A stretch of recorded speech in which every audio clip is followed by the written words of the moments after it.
Hello, everyone, and welcome to today's amazing webinar, which is all about how to rebook 80% of your exhibitors in 24 hours. My name's Hugh. I am the Grip.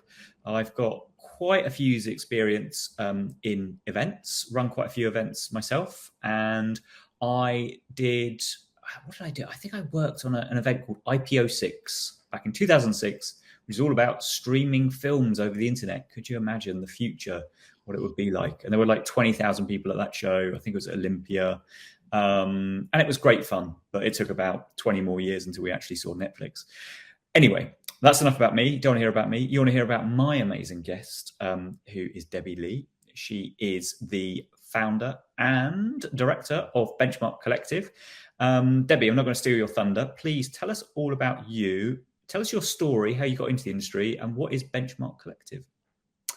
Thanks, Hugh. Yeah, so I fell into the industry, as most people do, off the back of my degree in 1996. Oh my goodness, I'm incredibly old. And I began by accident working for a registration and data contractor in the industry then, who went on to be bought by various businesses, including Melbourne, then they became CTS, and then they became GS Data. And I, through a period of, I think in total from start to finish, it was about 19 years, went from an account manager looking after customers to being commercial director, had a little gap in between and switched over on the venue side and actually was a sales manager for the box office at Earl's Court Olympia for a year or so. So I kind of saw the venue side there. And then I went from contractor to organizer. I was invited by a client to actually run their sales team for a launch event. And that was my first outing into exhibition sales, if you like. So I'd been in the exhibition world. I'd worked, as I say, on the contracting side, looking after customers, working predominantly with marketing teams, but also ops, because registration is one of those services that obviously crosses over. So I guess I feel like I've got quite a well-rounded experience of the events world. That kind of running a sales team was something that I really enjoyed. And it led to my involvement in doing some rebooking, essentially. So being on site, because that was my favorite bit from my registration days, actually being there live in the moment. So I did a bit of rebooking through a freelance agency and quite liked it. And then was asked to go and head up a rebooking business as part of the founding team.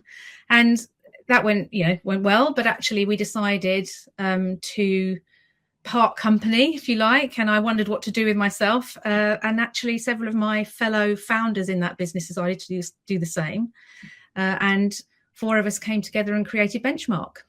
Very good. How many people work there now today? Well, there are 4 directors of Benchmark, and we have a freelance network, I think touching about 120 now, people that work for us on a sort of casual basis, but some of them we keep busier than others, but they do work for us on and off throughout the year, alongside all kinds of things like acting and lawyers and stay-at-home mums, but who want to keep their brain active and busy. So we managed to do big things, but there's only 4 of us as directors of the business. Mm-hmm. And what we do is Benchmark Collective supports organizer sales teams, essentially. Our core business is rebooking, which is why I'm talking to you today. But we do also support with sales projects remotely and throughout the year where there are gaps. So sort of short to mid-term gaps in sales resource, we can help with that as well. And it actually sometimes really works hand in hand with the rebook, because you can have some continuity between that sales support and then going on site and seeing those clients. So you talk about rebooking, who are probably not up on the term. Can you explain it a bit to me? And are you just focusing on exhibitors at big trade shows, conferences, Confex? Are you looking to get those exhibitors to come back again for the next year? Is it just exhibitors, or are you looking at other types of participants in these big events? So when you say the word rebooking across the industry, you'll get a knowing nod from most event directors and salespeople to say, oh, yeah, we know what that is. But actually, the interpretation varies. So some people feel that rebooking is just an exhibitor, coming back for a second time to an event. We specifically talk about rebooking in the trade and consumer expo world as booking them while they're on site at the event or in the immediate period before or after it. So there's an actual kind of window of time for rebooking. It's predominantly expos, so trade and consumer shows where there is stand space. But we've also, we've rebooked delegates. We've had a go at that. We've booked in environments where there isn't any exhibition space. It's actually just sponsors booking kind of tables or sponsor packages. So that's a bit more of a challenge if they're actually not stood on a booth that you can walk up to and book them. But predominantly it is exhibition exhibitors that we're referring to when we say rebooking. So you're looking to rebook these exhibitors, get them to come back again next year. And one of your tactics that you use is you get these expert salespeople on the show floor before the show finishes. But surely, you've got these salespeople who work in-house at these event organizers, and they've got a whole year to sell till the next event sometimes, where it's that big halo tentpole event. So why do they need someone there and then to help rebook these exhibitors? What's the benefit of doing that? There are several benefits. Obviously, there's a really clear benefit to bring forward revenue in your sales cycle so that you know that you have that revenue to spend on venues and speakers and all the other things that you might want to spend it on. So there's a practical benefit from an organizer side to do that. But outside of the actual revenue, there is also the benefit that you're doing more with less in terms of your sales resource. And a lot of event organizing sales teams at the moment are doing more with less. I know everyone is. I know ops teams are and marketing teams are. I can only speak to the people that we are dealing directly with. So to actually gain that efficiency, if you like, to catch your customers at the peak of the influence of your brand while they're on site at your event is the best possible time to do it, and the most influential time that your brand has got to do it in. But it's kind of also more than that. I think we always use a quote from Brent Adamson at Gartner, and he said that the single biggest challenge of selling today is not actually selling, it's our customers struggle to buy. So what Rebook is doing is simplifying that right down for your customer. You're helping them through that chain of what is said to be 6 to 8 decision makers in any business now to make an actual sales decision. You're helping them to focus all those stakeholders on their side onto that decision in that small window of time. So what you're effectively doing is simplifying it, putting all your products out there, giving the confidence to everybody on their side because you've planned your dates, you've got your floor plan, you've got all your itinerary of products to sell them, and you're presenting it to them in a really clear and concise way and giving them an incentive to make the decision now. And I think at the moment, at a time when what we're seeing is exhibitors are saying live events are absolutely part of our marketing mix, but we might well be consolidating how many events we do in a year, down from 2 or 3 or 4 or whatever it was to perhaps 1 or 2. I think you're putting your business and your event ahead of the others by presenting all of those things to them clearly, concisely, helping them to make that decision on their side and having an actual finite timeline to do it in. Mm-hmm. And so what are some of the metrics that shows that it's working? Because I know a lot of people on this webinar will probably think that's all well and good, but what does good look like? How do I know that if I'm rebooking people, I'm getting 20% rebook? I don't know. What are some of the numbers that you see from a really great show? Yeah, and that's an important decision, isn't it? Because obviously it costs, particularly if you're going to use a third party like Benchmark Collective, or even if you're going to take people out of other teams within your organization to help you with a rebook, there is a cost to that, and obviously you've got to offset that against what you're gaining. So we're often asked that question, particularly by people who, if this is a new adventure for them, they've never thought about rebook before, what should I be aiming for? And my answer to that is always first time rebook, if you do all of the things that we advise, and we're going to talk about kind of top tips in a bit, I think, Hugh, aren't we? Yeah. But all of the things that we advise in terms of communication, in terms of, you know, team size, in terms of managing the project, then you would hope to aim in your first outing for around about 40% to 50% rebook in the first year. There are lots of factors that influence that, you know, so it's not, I can't say guarantee, but we've worked on projects where we've gone from nothing to actually our best, and I'm going to wow you now, Hugh, our best was 140% rebook in the first year. And that sounds, you're going to say to me, what are you How does that work? Yeah. So you do that by growing your existing customers, so they take more space. So it's 140% of revenue we're talking about, and space. So you, first of all, you draw a floor plan that's bigger than the one you've got, obviously. You sell into that floor plan, so you upsell your existing customers, and then you take new customers and new business while you're on site. You invite them along because they didn't book for this year's edition. That's smart. You invite them along, you show them, they see the floor plan selling out in front of their eyes. You get the whole FOMO thing going on. Mm-hmm. And there you are. Lo and behold, you've got 140%. It's 140% bigger, if you like. It's in terms of where you started. And that is phenomenal. I wouldn't say that you could do that in every case. Obviously, everything has to come together. You need your aisles to be full. It needs to be a growing sector. It needs to be an evolving and living and breathing event for the whole team. But you can get those kind of amazing results if you do what we tell you to do. So hang on a minute. So you did 140% before the show was finished? Yes. Wow, that's incredible. I know, it was incredible. And as I say, I don't want to kind of, I know we've got a really wow headline for this webinar, haven't we? 80% in 24 hours. We should have used 140%. Yeah, well, you know, I was saving that as a kind of like my punchline. But the thing is, that kind of headline grabbing stat that you put in the title of this webinar is doable. It is doable. Is it doable in the first year in 24 hours? I would say that's a challenge, but if you do everything right, we talk about building a rebook culture. So certainly in the second year and the third year, if you're consistent with your messaging and your process, you'll get to that point. Yeah, because that's what I found with a lot of these ecosystem events where they're massive, like Money 2020, and everyone has to be there.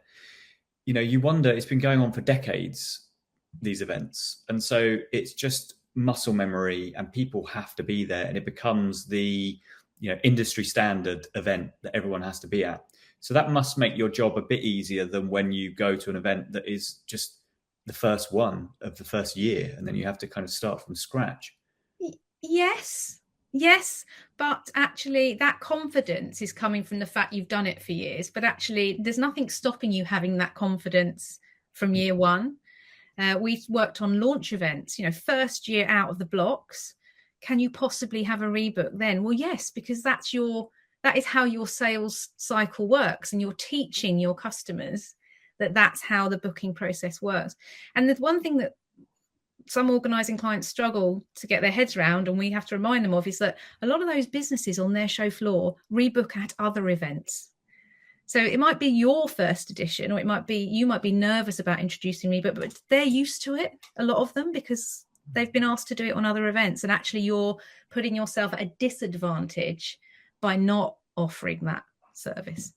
Got it. And then when you're doing these deals, when you're saying 140%, are you also doing a bit of cross-selling as well? Are you trying to get the exhibitors to buy sponsorship at the same time?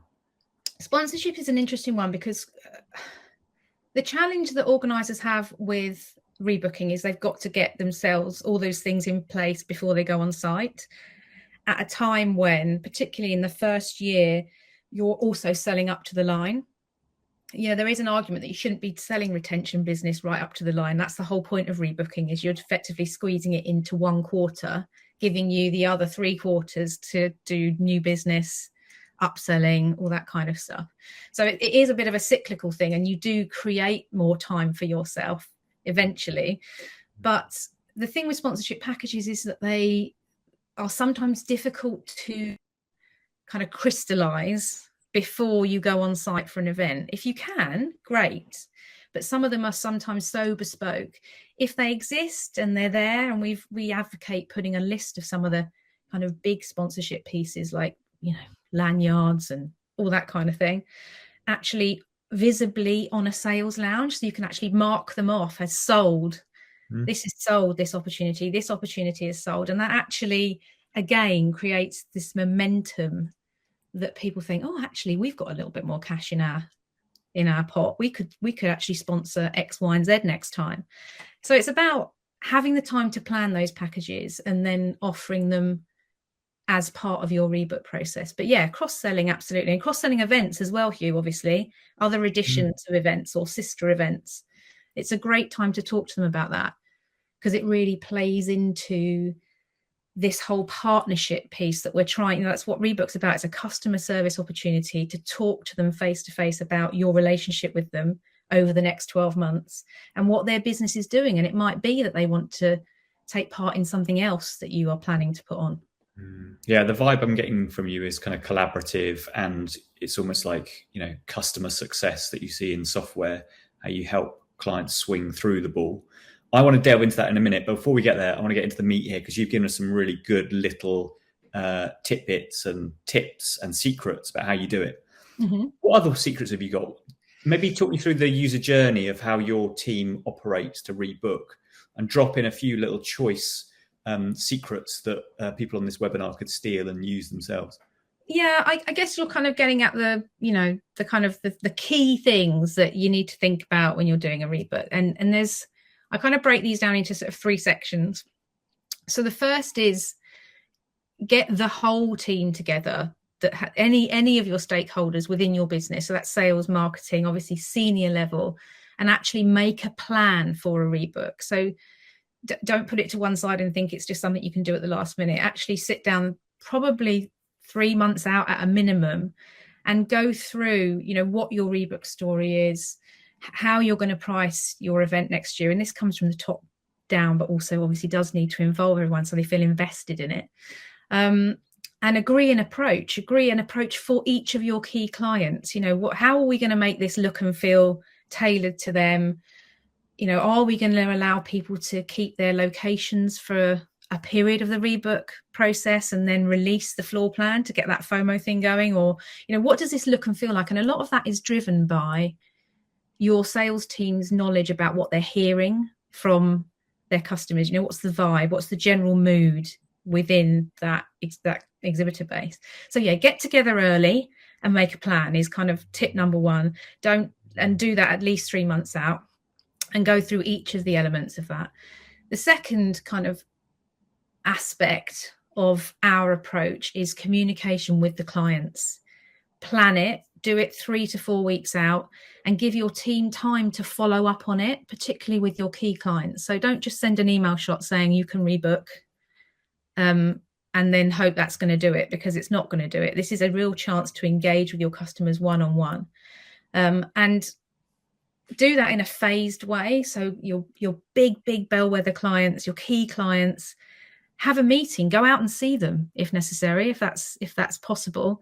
And then the next level down, you know, certainly make a phone call and think about your language in those communications. We always talk about this, as you just said, sort of customer service exercise. It's an opportunity for you as our partners to look ahead to next year. We're certainly thinking about it. We want to give you first option on things like floor plan, on things like sponsorship packages, and obviously best pricing. You know, we're rewarding you with that, and we want to talk to you about it now. And then spell out really clearly what the rebook story is and how it's going to work. So you're kind of priming them to go back to their 6 to 8 decision makers before the event to actually talk about it and get it ready. And don't be afraid to say, you know, yes, we're incentivizing you to do this early, and this is why, because we need you to, because it helps us to plan, it helps us to make sure that we're constantly evolving, that we're investing in new features, you know, paying the venue, all of those things. Sometimes we, as salespeople, we kind of don't want to talk about where the money goes out. We're just talking to them about what they're investing. But it's important in that partnership kind of relationship to do that. And the last thing is to really see this as a project in its own right. It's a really lucrative project. It's probably the most lucrative project you're going to do as a sales team, particularly. And don't leave it as an afterthought, because any one aspect of that communication plan that you don't deliver will impact the result. So you need to make sure you put enough resource on it. Don't scrimp. We work to a ratio of 10 clients for every salesperson for every day of your event. So if you had 2 days, you'd have 20 clients per salesperson. And anything more than that, it's really hard to have meaningful conversations with them. So whether you use a third party, whether you pull people from other departments, get them all together beforehand and actually have a really detailed brief about what this rebook is about, why you're doing it, and what the targets are. So you've got that real team kind of spirit going before you get there. And obviously don't miss the operational things, like you must have your contracts ready. You need to think about your sales lounge and where you're going to put it somewhere nice and central so everyone can see it. Think about your, whether it's going to be a digital floor plan, who's going to run that, because that's a real motivational piece on your sales lounge. And basically make it feel like a professional, strategic sales campaign, because that's what it is. That's what it needs to be. It needs to feel like that for your customers. Amazing. So to sum up, I think, like you say, the first one is make a plan. Second one, engage with your customers one-to-one. And then third, it's, ensure you've got the right resources to execute the plan that you did in step one.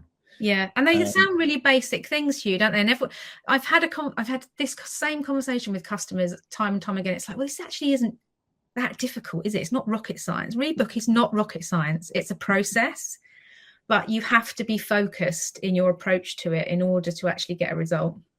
Yeah, and I mean, having put on lots of events myself, you just get so in the weeds that this sort of fundamental foundational stuff easily goes out the window because you're so busy with the event. But to your point, this is all about the revenue. It's probably the most important thing you do. So really you want to put a bit of effort into it. And that probably makes sense why they bring you guys in and other third-party consultants. Because when we first met, and I just thought, this is madness. Why are they bringing in, a third party when it should be a core competency? Their sales team should just be all over this. Why give it to somebody else to build those relationships with the customers? So playing devil's advocate, why do they need you? Why? Well, you've just summed up our whole reason for being, basically, which is it's time and effort, isn't it? And an actual resource, essentially, is what it comes down to. Having the time and the effort and the resource to be able to do what you need to do at that crucial time when everyone's running around like headless chickens trying to sort everything out, and doing more with less, as we said. Post-pandemic, people are undoubtedly doing more with less. But it makes it even more important to focus in on a rebook, because you're getting that revenue in and then you've got more time afterwards. But I say to clients, we can teach you everything you need to know. We can sit in a workshop, we can tell you everything you need to know, and you can go and do it yourself. And some do, but most people just do not have the capacity to do it. Mm-hmm. There is a little piece in here around the sales team's skill set and being honest about that, for them to be honest, comfortable talking to clients face to face, because not all salespeople are. Wow. They sell year round. They're great on the phone.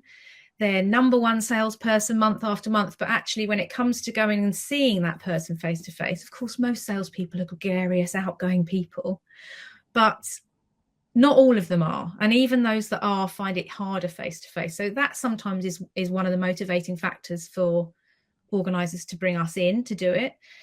Also, there's so much potential on the table for new business that actually their core sales team are better spending their time looking after that, touring people around the event, talking to them about the opportunities that are there, and actually leaving a third party like ourselves or others to get the rebook done.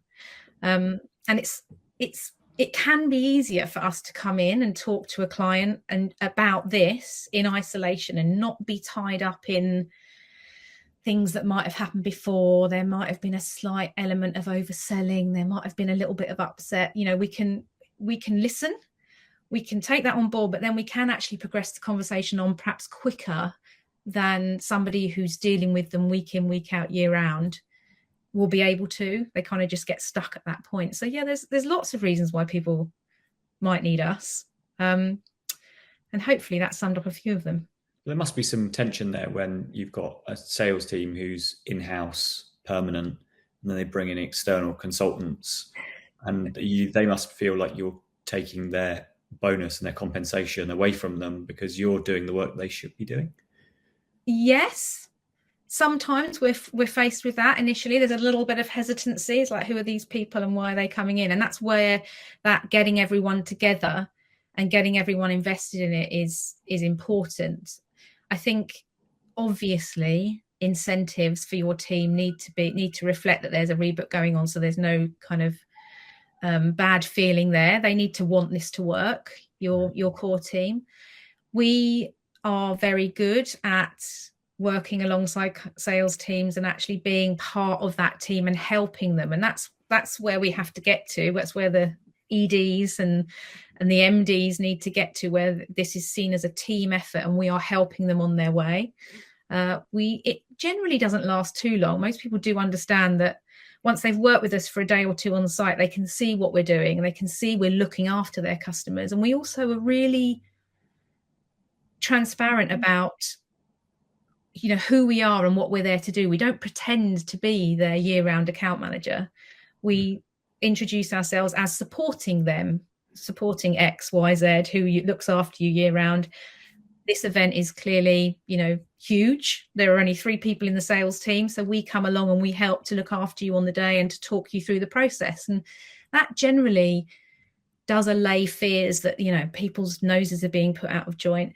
There's also a really practical way that EDs can mitigate sales teams feeling on that, and that's to actually ask them, do you want to be involved in the rebook? Who do you want to look after? Which of your clients do you want to rebook? So it's very much driven by them, and we tend to get the mid to low range clients, all the tricky ones, or the ones that nobody, the really awkward one, because there's one of those on every show floor, isn't there, Hugh? Mm-hmm. That's in an absolute pain. Yeah. Well, that is me, because often I get the rebook people. I'm like, I know what you want, and there's no way I'm going to do it. So how do you turn people like that around, who, unfortunately, I think it's my Scottish roots, and I'm just a penny pinching Scrooge, and I don't want anyone to force me to do something. I guess if it was the right offer and I had a good show, I might be more inclined, but there must be people who are just stonewall you and they are just not interested in talking. How do you bring those people around? The stonewall people are the absolute best challenge of all. On day one, they're like, you are joking. I know what you want. I'm not talking to you. That's you, Hugh, by the sound of it. Sorry. So the thing with that is this is a people's sport, if you like. The people that we put on exhibition floors are people's people. So they are connecting with them on the right level. They're understanding what kind of person they are. So Hugh is very, very much an analytical kind of social type, and he's not going to be brought round by chatting about his auntie and his pet cat. So we need to go back to Hugh and just make sure that we have actually outlined what the opportunity is. You're absolutely totally within your rights not to book it here, but we just need to have explained to you how we're going to structure the sales process over the next 12 months. And yes, we'd love you to book here, because it means that you're in early, you've chosen your space, you've paid the least that you can pay for it, appealing to your penny pinching roots, because the rates will go up when we leave here. That's how we structure it, because we do want to incentivize our clients to book early. And we do have people who are really keen to do that. Not everyone is, and you might be one of those people that needs to wait. That's absolutely fine. Tell us when you want us to come back and speak to you. And if the show is successful, if they have seen some good buyers, they had some quality conversations, we pop in each day and say, how's that gone? Who have you seen? Who did you want to see? And that's a big part of it as well, this art of exhibiting thing. That little bit of the puzzle has to be ticked, because we stand in front of exhibitors and saying, I've not seen enough people. It's been really quiet. You're like, well, who did you want to see? What did success look like before you got here? Well, I don't know, is what most of them say. So, okay, so we actually need to do more to help our exhibitors to understand what success looks like before they go on site. And then that makes it so much easier to say, well, you did see the buyer from John Lewis, didn't you? Fantastic. That's brilliant news. I hope that turns into an order. It may not do that while you're here. When should we check back in with you? And you have to take that. We're not going to push. It's not a pushy process. It's an opportunity and a customer service. So how do you know that they saw the buyer from John Lewis? Is that where technology comes in, where you can see that they've had certain meetings and you can look and track what they've been doing? Well, there is technology, as you know, out there that can tell you who's seen who. But at the moment, we're a bit scared about telling them that we know that, aren't we? But we do tell them that the buyer from John Lewis is in the building, certainly. And actually, the way at the moment that would come out in a Rebook conversation is talking to the exhibitor. So you've not seen lots of people, but who have you seen? Who have you seen that you are pleased about or excited about? And obviously, if they've stonewalled you and they think that you're a salesperson just asking them that for one reason and one reason only, and that's to get them to sign, then they're not going to talk to you about it, are they? So you have to have engaged with them at a better level than that from the outset. And they do tell you these things. It's like, oh, we've been pretty quiet. You're like, okay, well, that's a shame, but who have you seen? And they will let you know that they've just seen the buyer from John Lewis. You're like, wow, that's amazing. So there is technology out there that could help you do that. Are we there yet? I don't think so, Hugh. As far as I'm concerned, we don't actually say to clients, you've seen this person and that person, unless there is a hosted meeting kind of aspect of the event, in which case, obviously, that. Presumably a good metric you could use, though, is that the fact that from a global point of view, you could see they've had 120 meetings over the course of the show, and you're not going to reveal who they've met, but you could just, because you don't have that data, you could just say, well, it looks like you've had a really good show because our stats say you've had 120 odd meetings and you're better than most people around you. So based on that metric, would you be interested in rebooking? Because I think a lot of the time, a lot of meetings are happening in different sales reps' diaries. So the person with the purse strings never really knows how many meetings have happened overall while the show's going on, because it's all a bit of a blur. Yeah. I wonder whether those sorts of metrics are quite useful when you're having those conversations. They are. And we worked very closely with Crowd Connected when they developed their Bluebird app. We helped them in terms of kind of what a salesperson needs to have in their hand. I know they work closely with several organisers on that as well. And the data is incredibly useful, to talk to someone and say, well, your engagement stats are, looking pretty good. People have dwelled around your stand for this amount of time. The thing with that is it does need to be in a very kind of curated conversation. You can't just go bowling up to someone and hope that a stat alone is going to convince them to sign their contract, because it's not. You need to know when to use that, how to use that. But there've been some amazing stories about being able to use that data, not just in a rebooking environment, but actually to kind of act at the time in terms of visitor flows and things like that around the show floor, to help exhibitors that seem to be struggling with that kind of retaining people's attention. And it comes back to that art of exhibiting again. It's not just about how many people an organizer fills the hall with. It's about what you're doing on your stand, obviously, what you're doing to engage people. So it sounds a bit like marketing in a way, that we always talk about marketing as a bit of an art and a science together. You've kind of got the art form of the psychology and the sales part, but at the same time, data-driven rebooking seems to be more of a thing these days. Mm-hmm. Certainly, it's really helpful with, your real kind of key clients who are, that you need to invest a lot of time and effort to help them understand the ROI of your event. And those kind of metrics really help them to do that. Mm-hmm. Yeah, perfect. And the other thing I want to talk to you about is something you mentioned earlier on around customer success, client success, customer service. How you've got like the traditional sales reps and it's all focused on selling.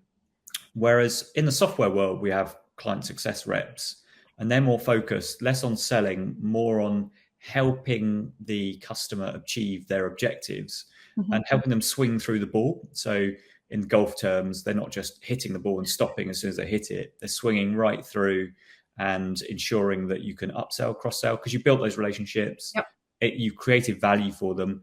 So as a part of this, where you're making the plan, your first stage, where you are actually meeting some of these exhibitors before the show even happens to work out what their objectives are, so that when you come to the rebooking, those conversations are easier? Yes, yeah, and obviously that there are different. There has to be that kind of return on time as well. I understand for teams to spend with clients, but that kind of continuation, the post-sale relationship with a client, really, that's a key aspect of that, isn't it? To actually help them to understand what it is they're going to get themselves into. I'm continually amazed about how many exhibitors have spent X thousands of pounds, and to some of those guys that's a huge investment. The startup businesses, it's a lot of money for them, without really thinking about what it is that they are hoping to get from it. How are they going to measure? What does success look like? And so you always hand these kind of like really difficult, woolly discussions around, well, it was all right, I need to get back to the office and kind of have a think about it, and we've really got to help them refine that. So meeting them face to face, yes, that would be amazing, but actually even just engaging in a conversation with them about that, and having those touch points for a salesperson and their client post sale throughout the year, including those kind of topics, top tips on how to exhibit, things to do, things not to do. All of those kind of touch points help to create that partnership vibe and swing through the ball, Hugh, which is a new saying that I've not heard before. So thank you for that. I like that one, although I don't play golf. And I think the sad thing is that what you hear is that it's a time thing. They don't have time to look after their clients after the sale, because they're on to the next sale and the next sale. So I take you right back to the beginning of this conversation, which is, if they do have the time, because you've got most of your, or large chunk of your revenue in the pot in the first quarter, wouldn't it be great if we can invest some of that time, not just on new business, but also on looking after our customers post-sale?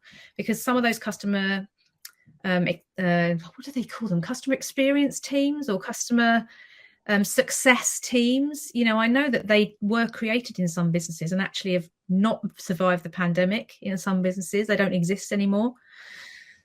So who's going to do that? It's one of my pet topics, that, Hugh. It's like, whose responsibility is it to look after a customer? And I think it is the salesperson. Yeah, I think it's responsibility, but it's also that classic quote, isn't there, from Charlie Munger from Berkshire Hathaway, Warren Buffett's kind of co-founder, who said, show me the incentive, I'll show you the outcome. So a lot of it is about how we're incentivizing these sales teams, because if they're incentivized and they make their compensation and their bonuses by just doing a sale, moving on to the next one, they're not really going to be set up for success, because they're not going to be consultative selling and sitting with those clients for the whole year and understanding their pain points. So that's where I really like the idea of, event organizers having customer success teams.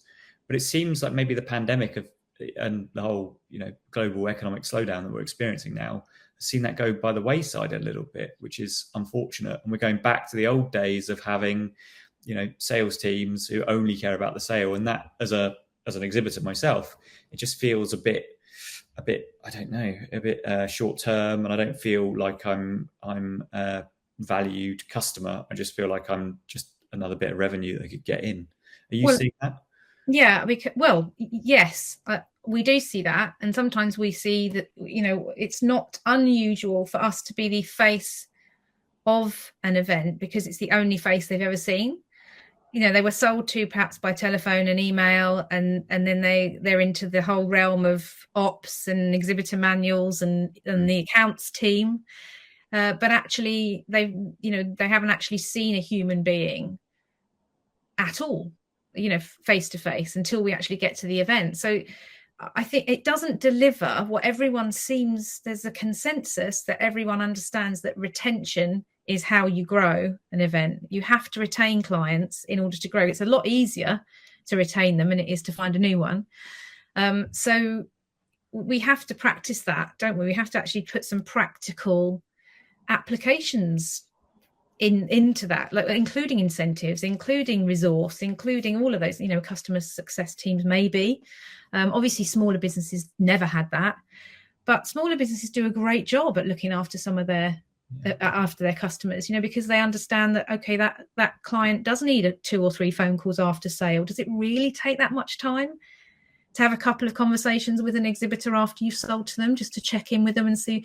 You could upsell them something, I mean, it's like it's important that we are continuing that customer focused approach after they've signed their contract, because it will be so much easier to sign them again. Well, you're completely right, isn't it? It takes 5 times more revenue to acquire a new customer than to retain an existing one.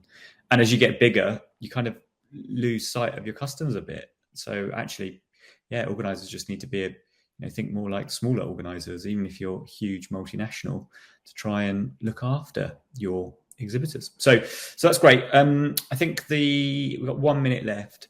Have you got any, without naming any names, this is like the bonus content, have you got any like horror stories of things that you've heard that like you should not do that?